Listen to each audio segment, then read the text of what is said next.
আমেরই ভরা মৌসুমে আমের আচার বানানো হবে না তা কি হয়? এই একটা আচারের প্রতি আমার কেন যেন অনেক বেশি দুর্বলতা।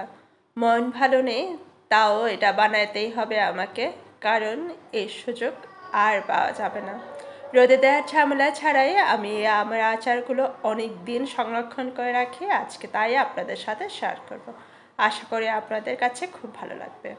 আসসালামু আলাইকুম, সবাইকে স্বাগত জানাই। আমি হোসনা আসছি নতুন আরেকটি ছোট্ট ভিডিও দেখার জন্য। আশা করছি আমার কাছের সকল বন্ধুরা যে যেখানে বসে আমার এই ব্লগটি দেখছেন সবাই আল্লাহর রহমতে খুব ভালো আছেন।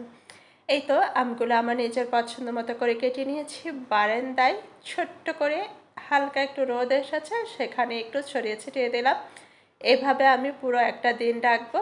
এরপর আমি গ্যাসের চুলার নিচে এগুলো একটা দিন রাখবো, তো মোটামুটি একদম টান টান হয়ে শুকিয়ে যায়, অর্থাৎ পানিটা একেবারে শুকিয়ে যায়।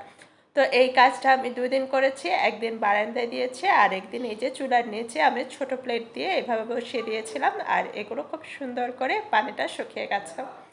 এরপর আমি আচার বানাচ্ছি, আর আমরা কম বেশি সবাই পারি, আর এটা অবশ্য আমার কয়েকদিন আগের করা ভিডিও।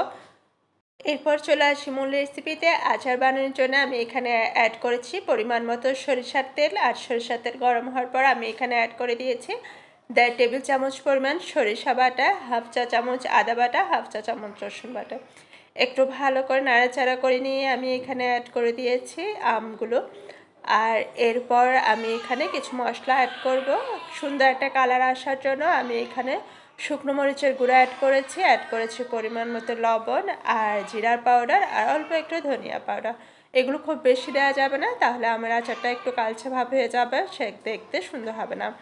আর এরপর আমি এখানে 1 কাপ থেকে একটু কম পরিমাণ চিনি দিয়ে অ্যাড করেছি, আর চিনিটা অবশ্য আপনাদের পছন্দ মতো দিবেন, আপনারা কেমন টক খেতে চান আর কেমন মিষ্টি খেতে চান সেটার উপর।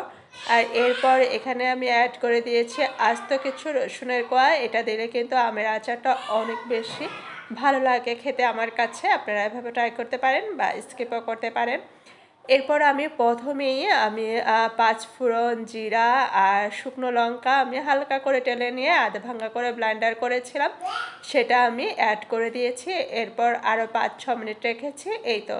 আর সবশেষে 1 চা চামচ পরিমাণ বিট লবণ অ্যাড করে দেবেন। অবশ্যই কিন্তু এটা দিতে ভুলবেন না, তাহলে কিন্তু আমের আচারের টেস্টটা অনেক বেশি বাড়িয়ে দেবে। তো এরপর রেডি হয়ে গেছে আমার কাঁচা আমের টক ঝাল মিষ্টি আচার। এভাবে আপনি আপনার পছন্দ মতো চারা সংরক্ষণ করে রাখবেন। আজকে তাহলে এ পর্যন্ত। আল্লাহ হাফেজ।